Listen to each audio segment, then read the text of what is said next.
Thank you, Sylvia, and thank you to the organizers of Gracias, Silvia, y gracias a los organizadores de ProExplo por invitarme nuevamente a esta maravillosa conferencia. Estoy muy contento de estar nuevamente en Lima y les agradezco al personal del Instituto Amara por toda y otros por toda su hospitalidad en mi visita a Lima. Hoy día quiero hablarles sobre nuevas herramientas que hemos estado desarrollando para ayudar en la exploración de cobre porfírico y una serie de otros de yacimientos y con diferentes entornos geológicos. Quiero agradecer a todos mis colegas y a todos nuestros estudiantes. Aquí vamos a mostrar más o menos el trabajo de 2 décadas de investigación financiado por la industria. Y es un placer seguir los conceptos. Esta charla viene a continuación sobre la parte de la provincia, la parte de la región, etcétera. Las herramientas que voy a mencionar hoy día son cosas que podemos aplicar a nivel de distrito para poder acelerar la evaluación de los distritos y empujar nuevos descubrimientos. A lo largo del curso de esta presentación voy a zambullirme en una herramienta de exploración que es la química, la geoquímica y cómo la podemos aplicar. Vamos a pasar bastante tiempo viendo un estudio de algunos depósitos en Indonesia y hacia el final de la presentación también vamos a darle una mirada a unos depósitos de molibdeno en Arizona. Y al hacer esto quiero hacer una ilustración de cómo estas herramientas pueden ayudar en concentrar, en focalizar la exploración. Y también voy a darle una mirada a diferentes abordajes para tener un abordaje basado un poco en el conocimiento y mostrarles las fortalezas y debilidades de nuestros abordajes. Debo enfatizar que en esta presentación vamos a estar mirando ablación por láser y una serie de la química, geoquima. Y acá tenemos un montón de datos donde hacemos muchísimo análisis de una sola ubicación y las ubicaciones han sido erráticamente distribuidas. Entonces, ¿cómo hicimos la interpretación y la visualización? En distritos minerales de porfirios están bien entendidos y como en la presentación que tuvimos ayer de los litocapas y vimos estos distritos de pórfidos y vimos todas las alteraciones clásicas y cómo pasan de un estado a otro hasta los niveles más superficiales, que le llamamos las litocapas. Pero ¿qué hay en los lados? ¿Qué es lo que vemos para poder explorar los sistemas más profundos si han sido erosionados? El tipo de alteración que van a encontrar depende mucho sobre el tipo de ambiente geológico en el que están explorando. Nuestros modelos son para terrenos volcánicos y cuando estamos en terrenos volcánicos nosotros podemos ver el entorno de pórfidos y podemos ver las perturbaciones. Acá del lado derecho de esta transparencia estamos viendo alteraciones de rocas plutónicas y de los batolitos y es lo típico que vamos a ver acá. Acá en Perú ustedes tienen un rango mucho más amplio de las rocas madres. Entonces tenemos rocas con cuarzo, arenillas, etcétera, carbonáceas. Entonces, por lo tanto, son bastante diferentes y no tenemos buenos modelos de alteración para estos casos. Ustedes pueden ver scan, reemplazo de carbono, y en las rocas carbonáceas podemos ver cambios bastante grandes en estos entornos.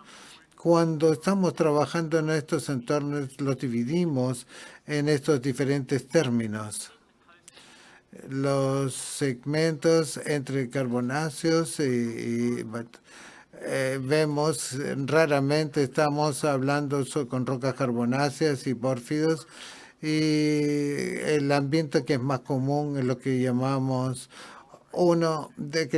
roca verde, porque lo que hacemos es que estas rocas grises se convierten en rocas verdes.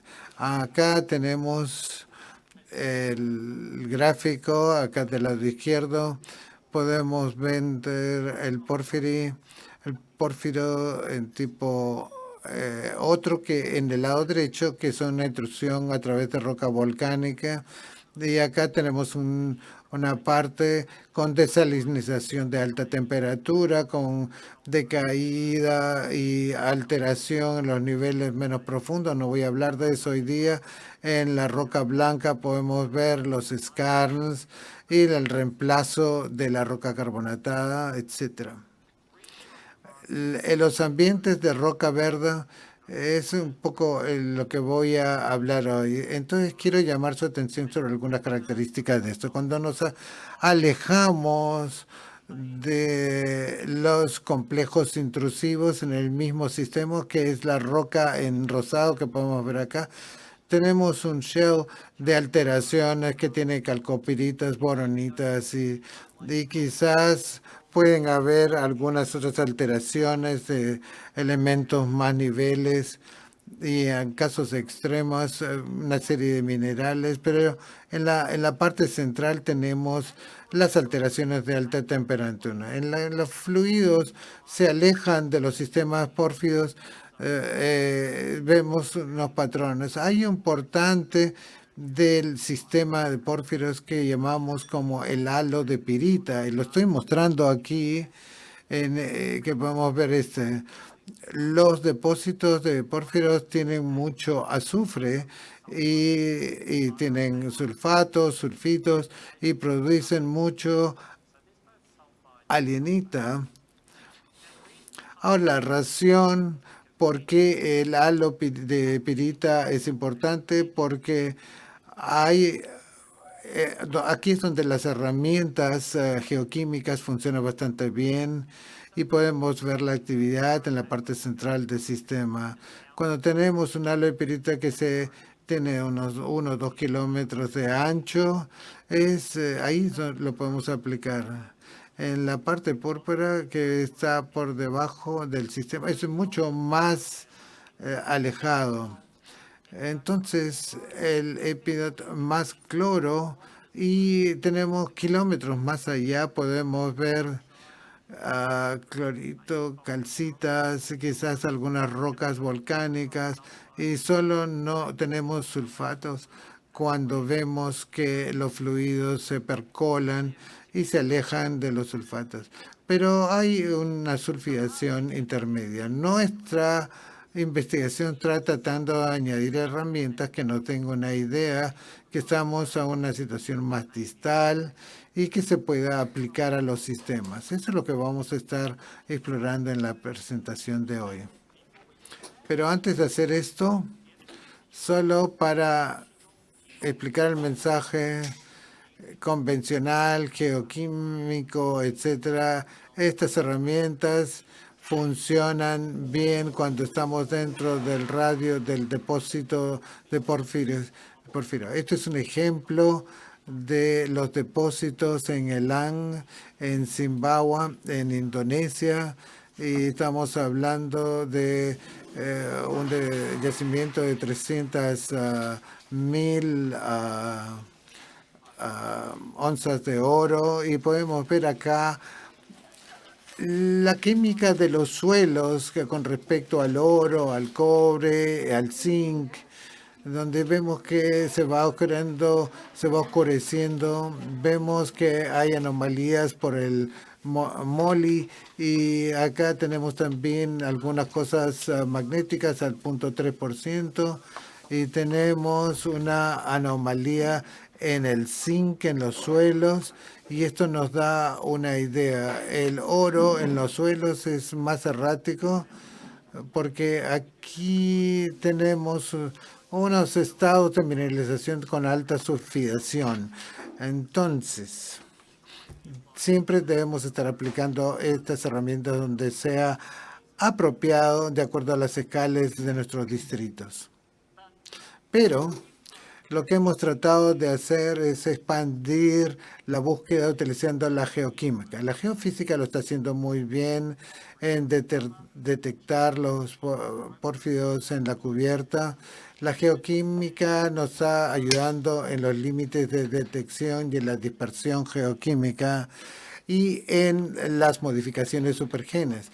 Entonces estamos viendo ahí la alteración de los minerales y poder ver, irnos lo más lejos que podamos para hacer ablación con láser, para poder tener límites grandes de información analizada, ver la conducta y la coherencia con respecto al centro del sistema de pórfidos. Y hemos estado trabajando en entornos diferentes, hemos estado usando en entornos de roca verde y muchos otros, en calcitas, piritas y alienitas.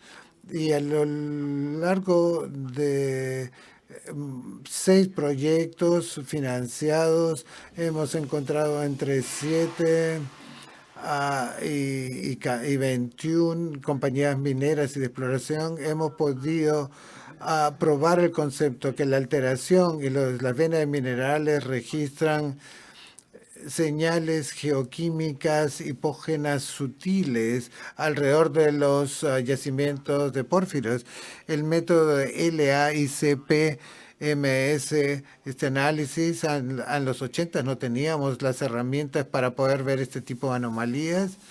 Y por último, lo que quiero mostrarles hoy día es que utilizando estas técnicas nos da una herramienta adicional para la caja de herramientas para la exploración. Si se aplican en el momento correcto y sobre todo muy temprano en la exploración, uno puede bastante rápidamente con un número razonable de muestras, como en el caso de Cerro Colorado, con un número similar de muestras donde el análisis individual e interpretación toma bastante tiempo. El valor que uno obtiene de esa información es maravillosa. Y el costo quizás es un poco menor que de nuestras tecnologías convencionales. Tenemos una mirada al Batu Hijau, el yacimiento de Indonesia. Es un sistema de pórfidos de cobre-oro descubierto por Newmont en los 90s. Y es un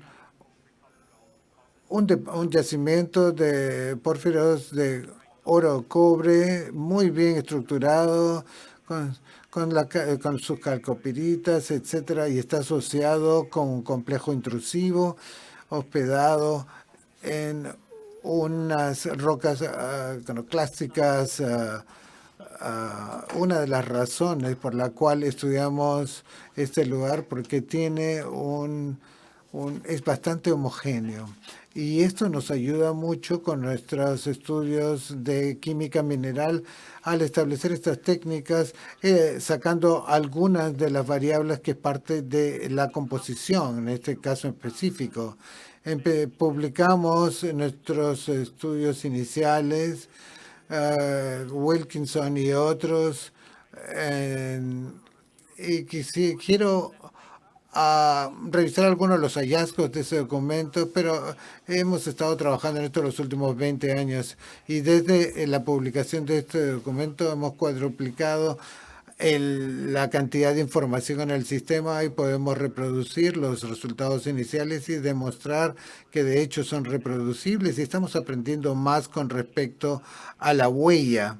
Entonces quiero contarles algunos de los hallazgos que hemos tenido. Vamos a ubicarnos un poco. Esto está en Indonesia. Indonesia es una provincia muy fértil de depósitos de pórfido epitérmicos y skarn, porque hay una serie de islas que están atrapadas de 3 placas tectónicas. La australiana, que viene del sur, que se junta con Indonesia, y un pliegue en el arco de aquí.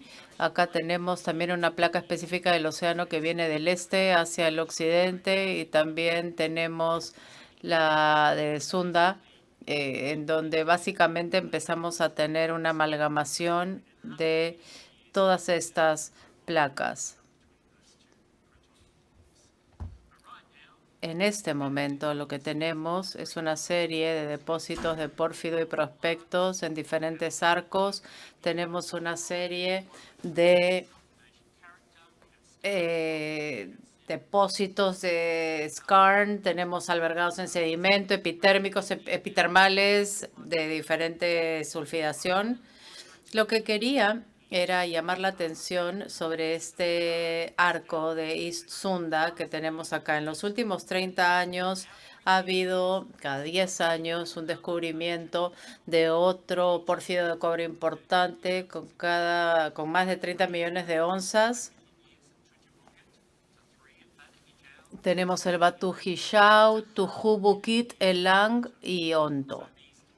Estos depósitos son inclinados al este y vemos que es una provincia de pórfido de cobre muy importante.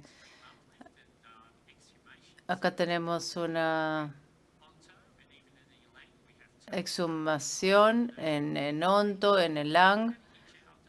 Batu Hijau no tiene tanta alta sulfuración. Básicamente es lo que lo hace favorable para la investigación. ¿Por qué han sido erosionados? Pues este arco estuvo en compresión debido a la subducción. Y vamos un poco más de cerca. Acá tenemos que ver un entorno bastante complicado. A la parte del noroeste tenemos Java y al este tenemos la corteza oceánica. Vemos entonces que hay límites entre los diferentes y esto está afectando esta subducción de una parte de la corteza oceánica digerible, digamos, que está activando las estructuras de arco cruzado.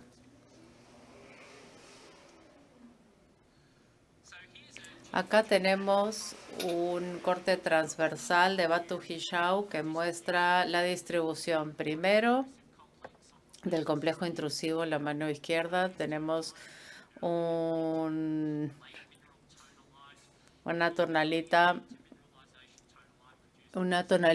joven, intermedia. También tenemos biotita, magnetita, que es una alteración principal que aparece en color verde, donde tenemos el complejo. Y también tenemos una alteración de cloro y epidote. Entonces tenemos este tipo de tracción. Acá vemos que se encuentra la clorita en todo este sistema. Se puede ver la roca en la mano izquierda, que es clorita. Podemos ver bartita, como se puede ver en las rocas. Y en la parte de la derecha podemos ver que hay clorita, luego de la biotita, con una tonalita joven.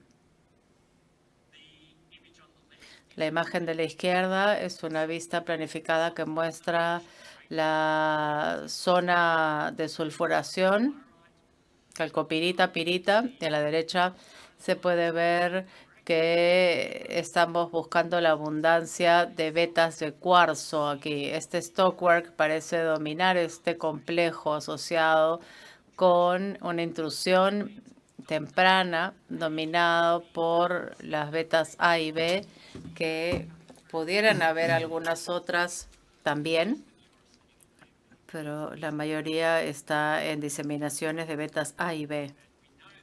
Y sabemos esto de la coincidencia de esta distribución de betas A y B y la coincidencia de las lutitas, cobre y oro y las alternaciones de la biotita.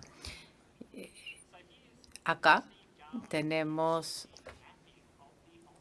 a Steve Garwin, que ha hecho este mapeo. Batu Hishao tiene muchas de estas rocas verdes que vimos hace un momento. El centro del depósito Batu Hishao es el que muestra una diferencia en la intensidad de marrón oscuro a marrón claro. Si se quiere, hay algunas fases diferentes. Hay una alteración, hay una lutita de alta alteración que está dictada por la presencia de una tonalita. Se puede ver un halo azul donde se observa una tonalita alrededor de la zona de Batu Hishao. Luego, los dos colores de verde, el oscuro y el mediano, es donde no tenemos ya tonalita, pero tenemos epidote profuso. También en el verde oscuro podemos ver los reemplazos. Y también tenemos un verde pálido donde ya no está este epidote. Y se puede ver dónde están ubicadas en verde y tenemos una alteración de temperatura más baja en base a la mineralidad. Va a ser simplemente mapeando la alteración en este depósito. Se puede ver estos patrones que se reproducen en los prospectos de pórfido. Vamos a hablar un poco de esto en la parte de Seconcán, en Nanca y algunos otros prospectos que tenemos en el distrito, pero Batu Hishao es el depósito económico que se ha descubierto el día de hoy. Acá tenemos las rocas, así como se ven. Si vemos de Batu Hishao hacia el centro, tenemos algunas epídotas, alteraciones que entran a la roca, epídota, pirita, clorita, luego de biotita. También tenemos una biotita más fuerte con magnetita y finalmente clorita. En términos de los sulfuros y los óxidos, pasamos de rocas hematíticas, donde tenemos acá la hematita en la roca más distal, pasamos al halo de pirita y luego calcopirita y bornita. No quiero hablar sobre la química en general, pero esta es una diapositiva que muestra cuáles son las distribuciones. Les puedo mostrar cobre, oro, pero básicamente la de Moli está cerca a Batu Hishao y hemos hecho un muestreo que muestra un halo a esta distancia, al centro del depósito. También tenemos un halo de zinc arsénico que está un poquito más lejos. Los puntos que se ven acá son las transientes de muestreo de las alteraciones. Se puede ver que hemos avanzado bastante desde el depósito de Batu Hishao. ¿Por qué hemos hecho esto? Acá tenemos una imagen de Google Earth de Batu Hishao que muestra el hueco abierto, la infraestructura. Acá tenemos la magnética. Las técnicas convencionales funcionan acá bastante bien. Acá tenemos un depósito de Batu Hishao que tiene una alteración en su centro. Tiene también una diana magnética, que es una buena candidata para estas técnicas tradicionales. Acá tenemos un halo alrededor de Batu Hishao. Tenemos otra anomalía de cargabilidad que puede ser detectada a 1 o 2 kilómetros del centro del depósito. Vemos que la geofísica funciona muy bien, mostrando dónde se encuentra este depósito en este momento. Acá tenemos la química de la roca que imita la respuesta de RP, pero también un poco de la alteración Y lo que nosotros estamos haciendo al hacer un muestreo del entorno distal es tratar de mostrar los minerales individuales de la roca para ver si podemos obtener una dispersión, un halo de dispersión más amplio. La razón por la cual estamos buscando esto es porque una vez que llegamos a rocas alteradas débilmente, se requiere mucho trabajo para ver cuáles son las contribuciones a la roca. Al analizar minerales de alteración específica, podemos enfocar nuestra atención a la asignatura de la roca. Cuando pasamos a hacer el muestreo, es muy fácil sacar la clorita en estas rocas. Contienen epídotas bastante obvias, como vemos acá las alteraciones. Este es un tipo de muestra de roca que pudiéramos recolectar para nuestro análisis de bioquímica. Acá tenemos también la distribución de las muestras que hemos recolectado para esta zona. Podemos ver que hay una serie de tendencias. Tenemos diferentes nombres. Les voy a compartir algunos datos con estos cortes transversales. Tenemos diferentes comportamientos, entre ellos el de Oriente es un poco diferente y también tenemos algunos datos que nos permiten comparar los sistemas. Tenemos acá un modelo de cobre, plata y manganeso. Cuando analizamos esto en Batu Hishau, pensamos que no iba a ser un mineral muy útil, pero resultó que la clorita estaba siendo extremadamente útil. Acá tenemos una composición de elementos traza importantes en la clorita de la composición de la roca y se puede ver las muestras superiores, las dos superiores que muestran vanadio y titanio y los hemos graficado a distancia del centro del depósito. Estas líneas han tomado el borde central del depósito y han determinado qué tan lejos estamos del depósito y hemos colocado esto en los gráficos. Y como se puede ver, son los dos ejemplos superiores, que son elementos de la clorita que descienden en abundancia a medida que nos alejamos del centro del depósito. Y los de abajo, elementos en la clorita que están aumentando a distancia del depósito. Entonces la clorita tiene elementos que están haciendo diferentes cosas. En algunos casos está más cerca, en otros más lejos. Esto muestra un control de temperatura fundamental en los elementos traza de la clorita. El titanio es un elemento que viaja a diferentes temperaturas. También debo comentar que se van a dar cuenta de que cada línea vertical de este gráfico es una muestra única y es la variabilidad de los datos de ablación por láser, lo que nos marcan acá la pauta. Tenemos una variabilidad en la concentración de elementos traza, incluso en algunas muestras, pero lo que se puede ver acá, esas tendencias, les estoy dando 2 o 3 órdenes de magnitud de variabilidad en la distancia de 2 a 5 kilómetros. Si comparamos estos resultados con toda la geoquímica, tomamos la muestra, hacemos análisis y comparamos la química de la clorita con la química de la roca no varía. Si se analiza entonces estas muestras de roca, se pueden ver las tendencias que solamente analizando la clorita aparecen. Otra parte importante de esto es que hay un tema de fondo. Una vez que llegamos a donde se encuentra esto, vamos a ir más allá. Y la clorita se comporta diferente. Lo que está pasando acá es que la composición está siendo amortiguada por la química de la roca. En un halo es el líquido y fuera del halo, efectivamente, hay componentes químicos que se están intercambiando con la roca a las temperaturas prevalentes. Estos halos son diferentes para diferentes elementos. Hay algunos elementos que cambian marcadamente cerca al depósito y algunos no. Esto da oportunidad.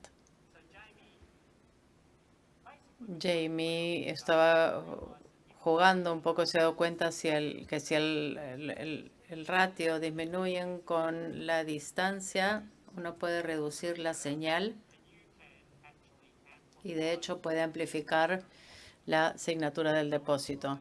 En la mano derecha tenemos un ratio de titanio, estroncio, y los datos de estroncio de la clorita es el doble de tamaño. Cuanto más grande la burbuja, mayor el estroncio. En 2 kilómetros de Batu Hijau tenemos una variabilidad de 4 órdenes de magnitud. Estos son los datos de roca completa. Esto no se puede ver con un análisis diferente. Resulta que se puede tener una línea que nos da una ecuación de proximidad.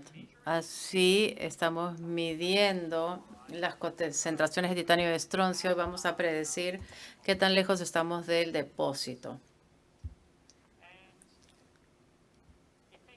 Efectivamente,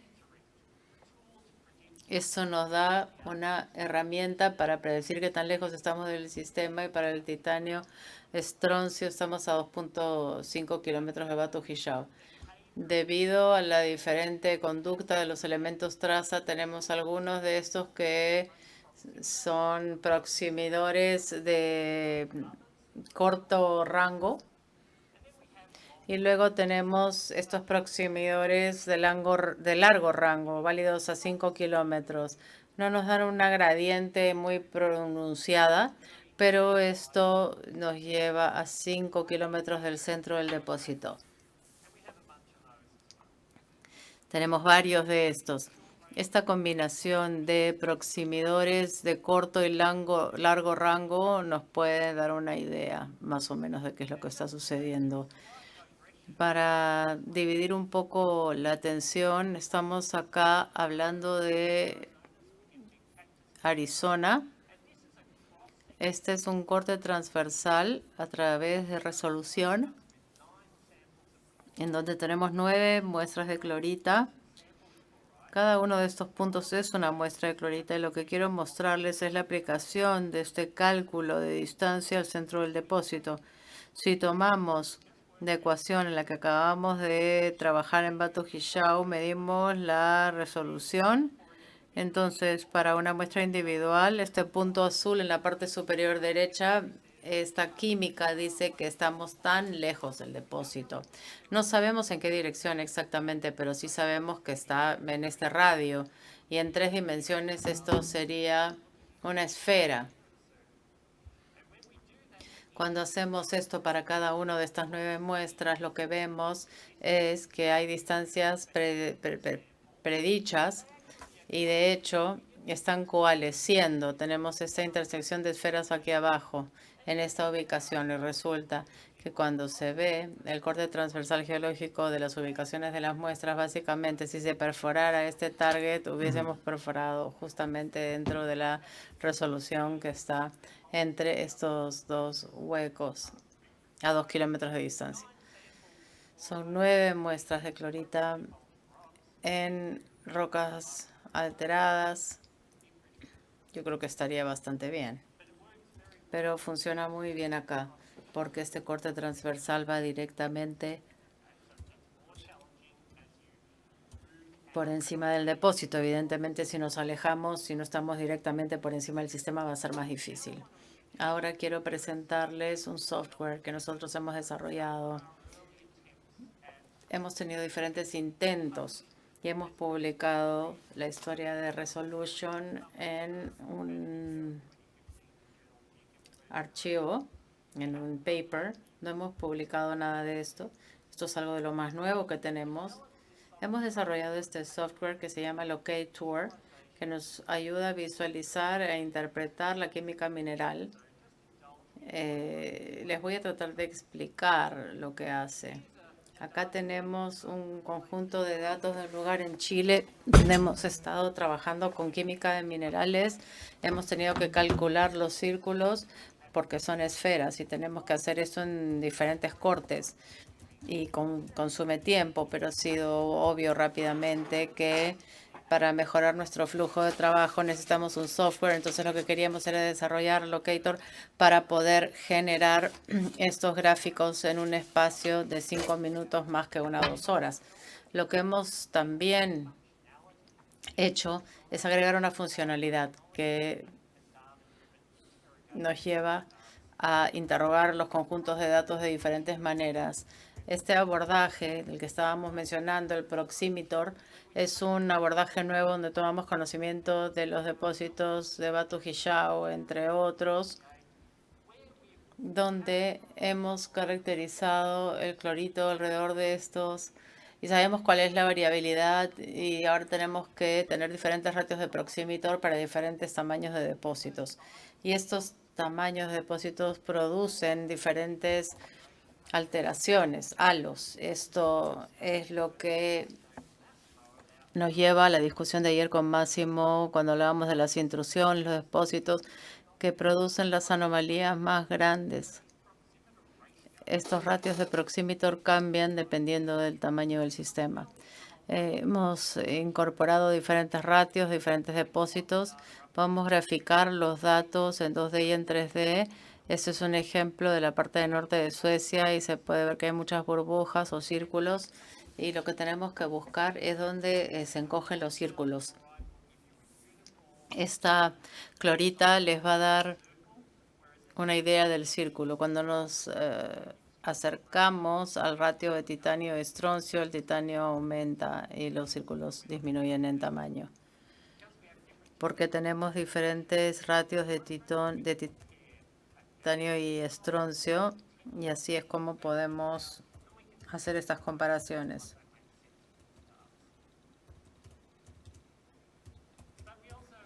También hacemos esto en 3D. Esta es la muestra de Batu Hijau en 3 dimensiones. Estamos viendo el programa a medida que vamos moviéndonos. Construimos esto en una plataforma de 3D porque podemos utilizar estas capacidades de visualización.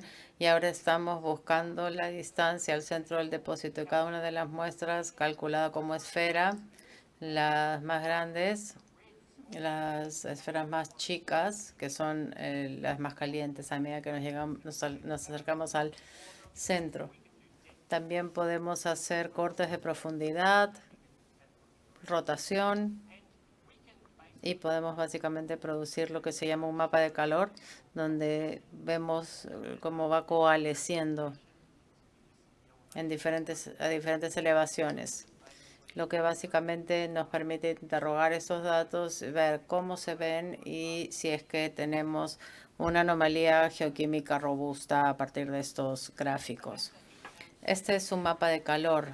Ahora lo hemos colocado en 3 dimensiones. La parte más caliente del sistema aparece aquí, que es nuestro criterio target en este análisis. Estamos utilizando coeficientes de regresión que nos dan un valor de 0.52. Este supuesto de que estas tasas de Proximitor son relevantes de un lado al otro.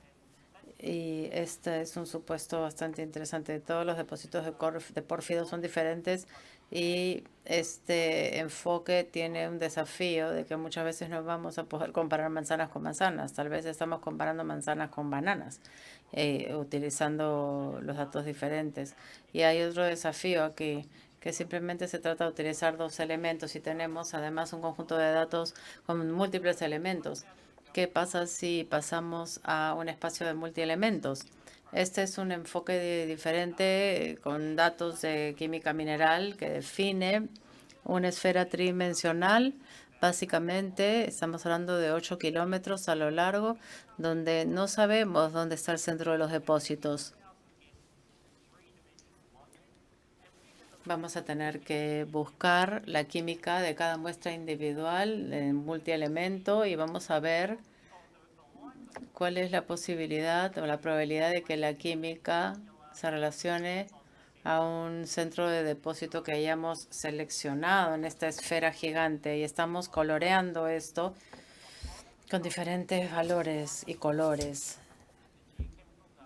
Los datos se explican con fuentes de calor en esta ubicación. Estamos hablando de un enfoque guiado por datos, donde dejamos que los datos lleven la interpretación. Esto no se limita a un ratio de química único. Podemos trabajar con cada uno de los elementos que están controlando la signatura o la firma.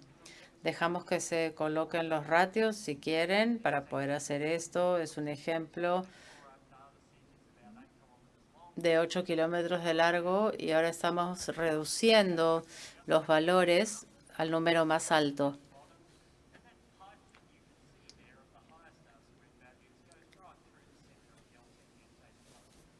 Básicamente en base a los datos de la química recolectados de los puntos y vemos cómo la posibilidad disminuye considerablemente. También tenemos, antes de decir esto, debo decir que la ventaja de este abordaje es que básicamente estamos construyendo modelos específicos en depósitos y estamos permitiendo que se consideren diferentes elementos. También tenemos supuestos de aumentos lineares o disminuciones lineares en la concentración de los elementos que puede ser función de la distancia a la fuente de calor. También tenemos R cuadrado más altas que indican ubicaciones de fuente de líquido de calor óptimas y también donde se está modelando la fuente de calor. También necesitamos una cantidad razonable de muestras. Estamos trabajando con las mejores estrategias, aunque esto es un desafío, y estamos tratando de ver cuál es la distribución espacial de las muestras y si es que hay algún sesgo inherente en la naturaleza de la distribución de las muestras. Esto es un desafío, es un reto también. Ya tenemos este ranking de elementos que nos permite ingresar a los datos, trabajar con todos los diferentes elementos traza y hemos visto cuáles son los elementos traza que están originando la mayor variabilidad dentro de los datos de la química. Y estamos buscando estos datos nuevamente, pero más que utilizar un ratio de titanio-estroncio, estamos pasando por el software que está calculando cuáles son los elementos que están controlando los diferentes elementos de los datos y resulta que los elementos, los más importantes, los 5, son hierro, zinc, estroncio, magnesio y titanio. Entonces hemos visto los ratios de titanio y estroncio. Al zinc le gusta la clorita en el halo de zinc alrededor del depósito. Nos sorprende entonces ver que esto está sucediendo acá, pero también es el hierro, el magnesio, los elementos que están apareciendo en esta lista. Está yendo muy rápido, lo sentimos mucho. Y estamos tratando de ver cómo es que resulta esta progresión. Acá tenemos cloro rico en magnesio y tenemos datos de mineralogía que muestra que este infrarrojo de onda corta puede ayudar. Acá tenemos otra herramienta que se utiliza en la exploración de pórfidos que funciona bastante bien. Vemos, buscamos las gradientes y podemos ver nuevamente que está funcionando bastante bien en este radio de búsqueda cerca de la mina. Así que, ¿qué ocurre si tomamos múltiples centros que sean incluidos en la roca verde? Estos son rocas bastante duras para poder obtener buenos datos. En este transecto, aquí Batu, Hijau, y podemos ver el sistema. Ahí en Nanca teníamos un prospecto más interesante, alteraciones potásicas, y cuando veíamos este mapa de calor y el tamaño de los círculos alrededor de esas muestras, podíamos ver que los círculos están decreciendo alrededor. Si ponemos todas estas informaciones del distrito en nuestro programa, vamos a tener falsos positivos. Entonces, el programa dice que está pasando porque puede ser que está prediciendo cosas en el norte, en el sur, etcétera. Así que nos queda mucha confusión. Así que lo que tenemos que es que generar conocimientos para poder clasificar un poco las muestras y poder aclarar un poco los resultados. Entonces vamos a incluir data de 2 lugares calientes, de fuentes de recursos con potencialmente falsos positivos. Entonces, cuando hago esto, obtengo el resultado. Tenemos un resultado más coherente cuando vemos en el mapeo de calor y de fluidos. Es un poquito fuera del centro de Batu Hijau. No es tan fuerte como el que tuvimos con el abordaje multielemento, pero todavía te lleva ahí donde vas a poder descubrir este yacimiento. Entonces, esto limpiaba los falsos positivos que teníamos ahí. Ahora, ¿cuántas muestras se requieren para poder obtener estos resultados? Cuando desarrollamos esta técnica no teníamos idea, estábamos desarrollando inicialmente. Vimos que en Hijau tomamos una gran cantidad de muestras. En este mapa de la izquierda he coloreado las muestras en 250 con espaciamiento de 1 kilómetro, 0.5 y 0.0225 kilómetros de espaciamiento. Entonces vemos los puntos en los círculos de estas muestras, las predicciones, vimos todo el conjunto de datos. Ahora vamos a sacar todas las muestras que nos da espaciamiento de 250 metros. Ahora vamos a hacerlo de 500 metros. Vamos a ver si hemos sacado un poquito de la confusión. Y cuando solo tenemos espaciamiento de 1 kilómetro, todavía estamos viendo el mismo patrón. Y llama nuestra atención a esta área donde los círculos son más pequeños. Ahí es donde estamos obteniendo la variación en la química, que es controlada por la temperatura, y las muestras distales en el rango corto nos están describiendo este background. Así que uno puede hacer 14 muestras de 1 kilómetro de espaciamiento, y esto debiera recoger las anomalías termales y químicas de estos yacimientos. Esto debe utilizarse al comienzo de la exploración. No toma mucho tomar algunas rocas verdes y obtener esta información más temprano, porque no es difícil de hacer esto. Ahora, esto es lo que obtenemos con la regresión de la fuente de calor, y esto es un poco de acuerdo, tiene que ver con la distribución errática de las muestras. La química mineral no es una bala de plata, porque muchas veces la gente usa esto después de que han probado todo tipo de otras cosas. Pero esto no es magia. Si ustedes han investigado su distrito muy cuidadosamente, la química mineral no les va a dar un resultado mejor. Así que háganlo en un inicio para determinar. Acá tenemos nuestro flujo de trabajo en nuestro programa, y esto empieza con el mapeo y las muestras, ver cuáles son los minerales que nos interesan, las actinolitas, epidotes, cloritas, magnetitas, halos de pirita, etcétera. Y básicamente tratamos de mapear estas y nos mantenemos en nuestra mente cuáles son las de significación con respecto a los yacimientos. Y mientras vamos recabando muestras y mapeándolos, mantenemos una cuadrilla de tal forma que tengamos un tamaño apropiado en el espaciamiento. En Chuquicamata y en el Teniente tenemos una gran cantidad. Si tienes que hacer un lugar más pequeño, entonces quizás necesites menos. Entonces, cuando uno tiene muchas muestras de un solo lugar, entonces no sirve porque no puedes ver más.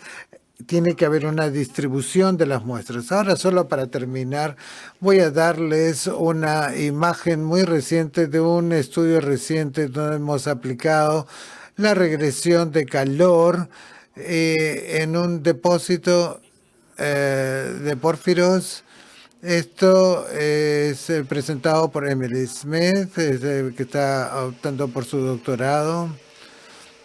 Así que muchas gracias a Freeport por toda su ayuda en el campo para hacer. Emily estaba trabajando aquí en Arizona y Christmas no es quizás el, el, el depósito, el yacimiento más grande, pero sí es interesante. Se ha hecho bastante trabajo de resolución, así que queríamos compararlo con otros campos.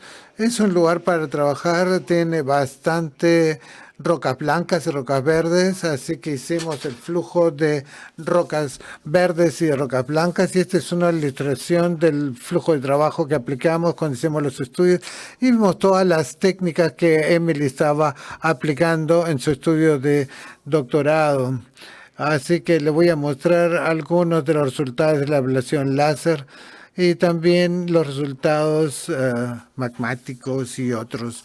Pero en ese flujo de trabajo hicimos con la química para ver la fertilidad de las diferentes intrusiones y vemos para poder sacar los falsos positivos y poder ordenar, sacar el ruido. Y Christmas tiene alrededor de 63 millones de años, pero hay otros sistemas más antiguos. Usamos epidotes para obtener información, para ver si hay un gran yacimiento en el distrito. Cuando estamos en la roca blanca, usamos fluorescencia UV para ver los carbonatos, que nos da esa fluorescencia rosada, y acá podemos ver, para ahí hacemos ya los análisis químicos y usamos el clorito para localizar el yacimiento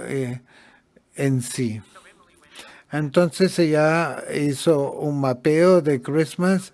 Este depósito se descubrió hace más de 100 años, fue minado, así que hay un tajo abierto ahí, y estaba ahí, había bastante skarn y mineralización. Entonces no era el epidote, sino estuvo las rocas madre. Son rocas volcánicas y ustedes pueden ver, alteraron el lado este de la zona, y tenemos una dirección oeste. Hay un epidote mucho más grande que no esperaría para Christmas, entonces por lo tanto hay más de un centro. Y sobre el mapeo del campo vemos que los epidotes son radiales y concéntricos, y tenemos este epidote que va de 3 a 4 kilómetros de Christmas, así que pensamos que es el sistema epitermal. Aquí tenemos una serie de anomalías de calcitas y pensamos que están viniendo de ese complejo intrusivo en la parte sur de la zona. Zonas donde no pudimos ir a sacar muestras.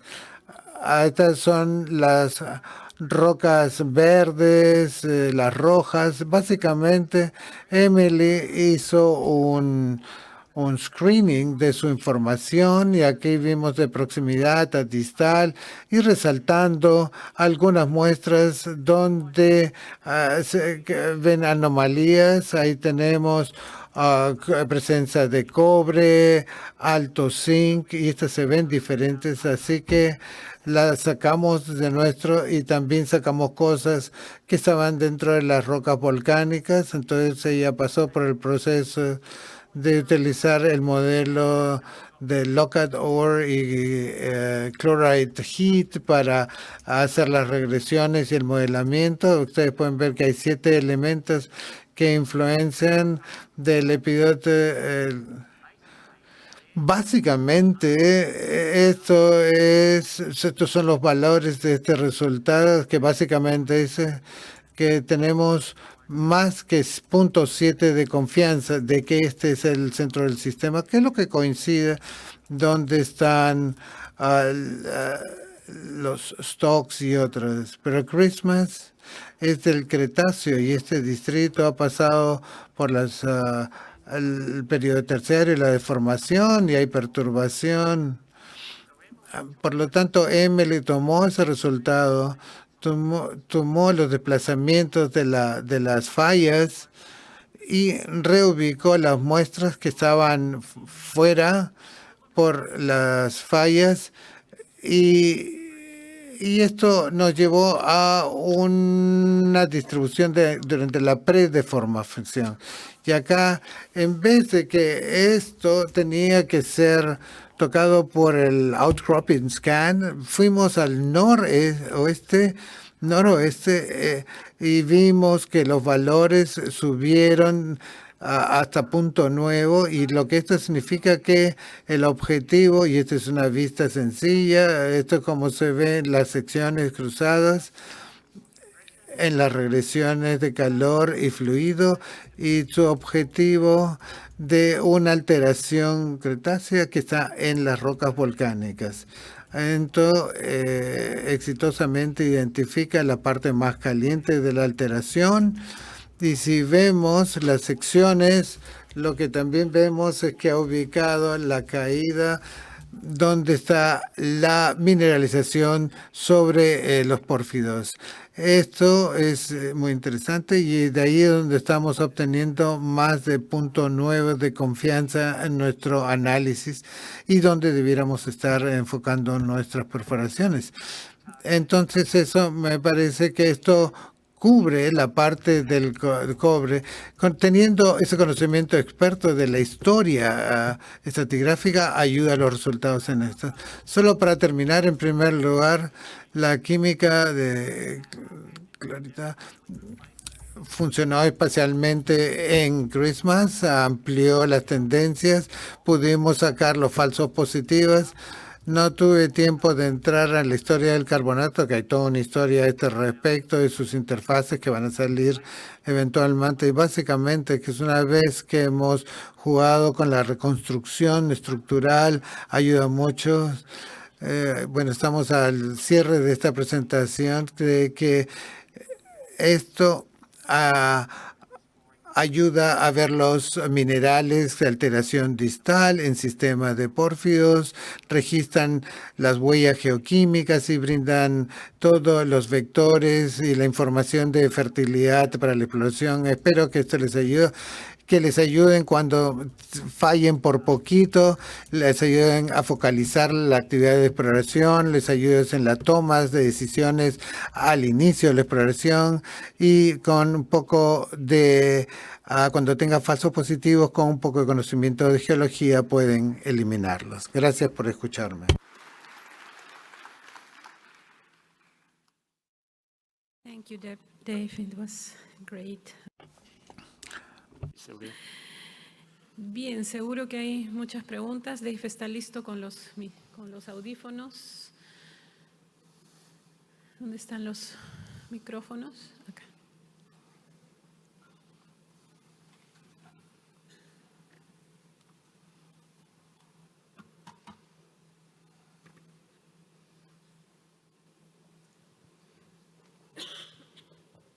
Well, thank you very much, Dr. Cook, for the presentation.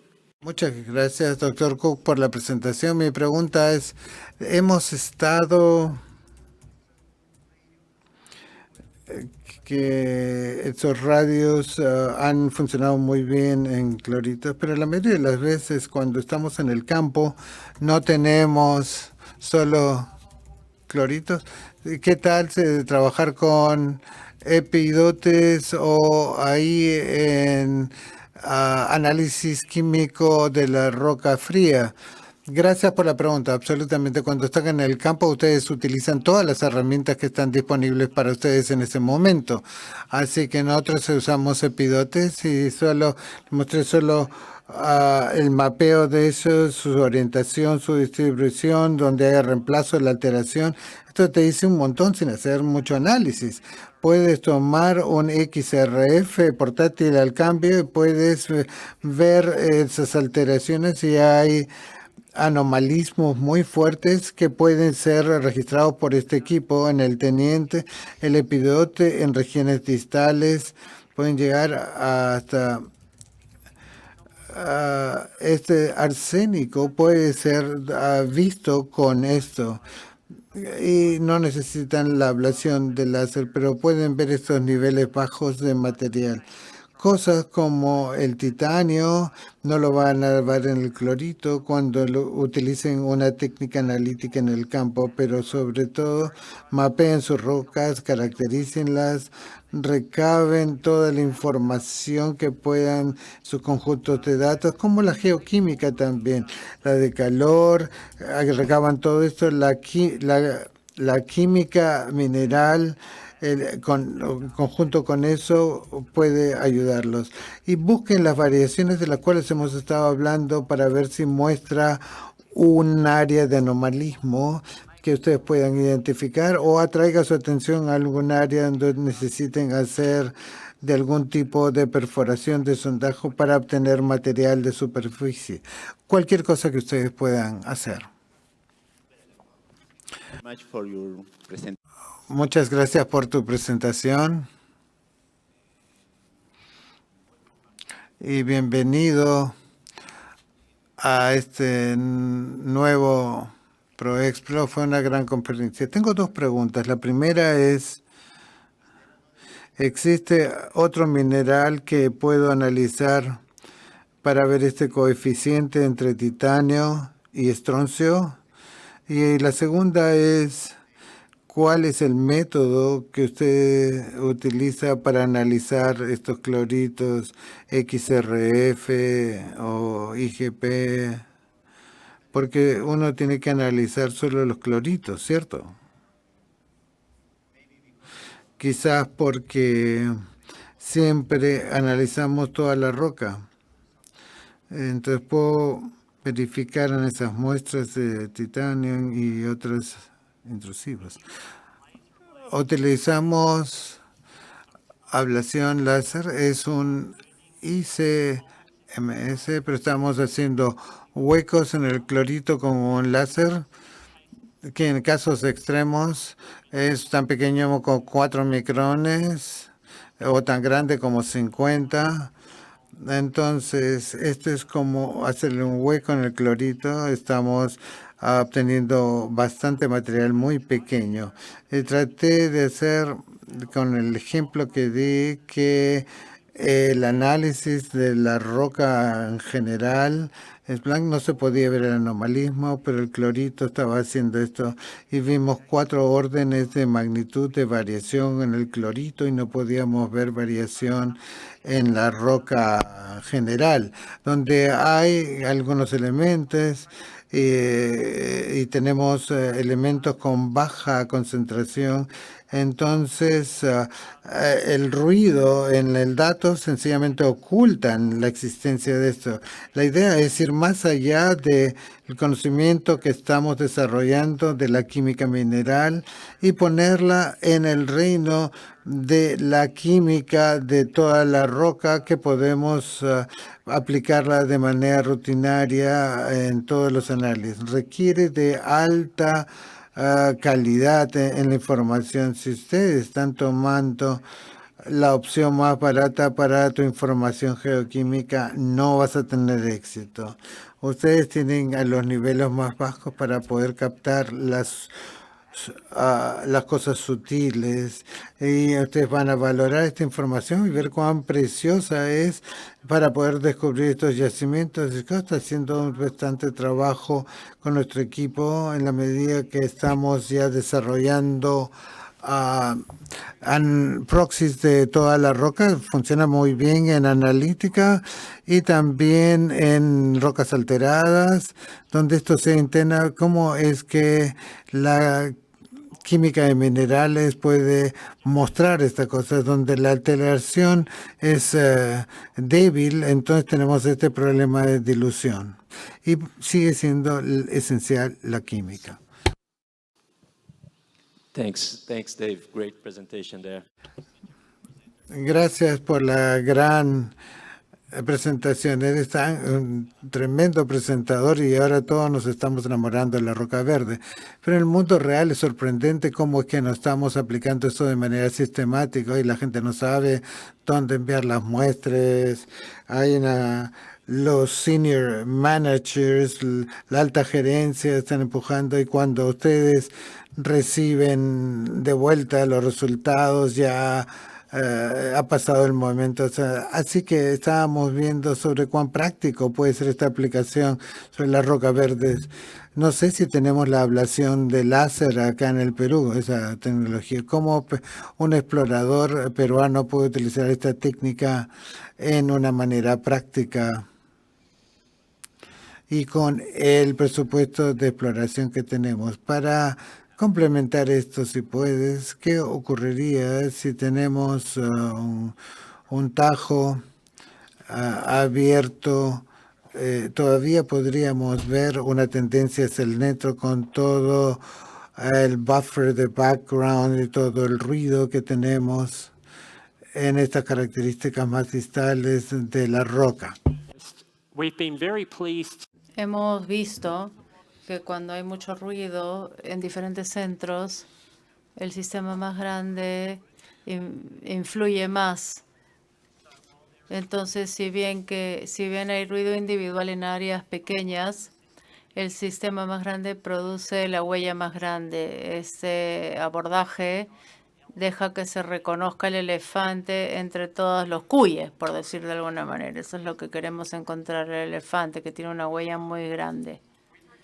Con respecto a esta técnica, absolutamente es frustrante para nosotros que sabemos, seguimos haciendo pruebas, seguimos demostrando la prueba de concepto, porque no...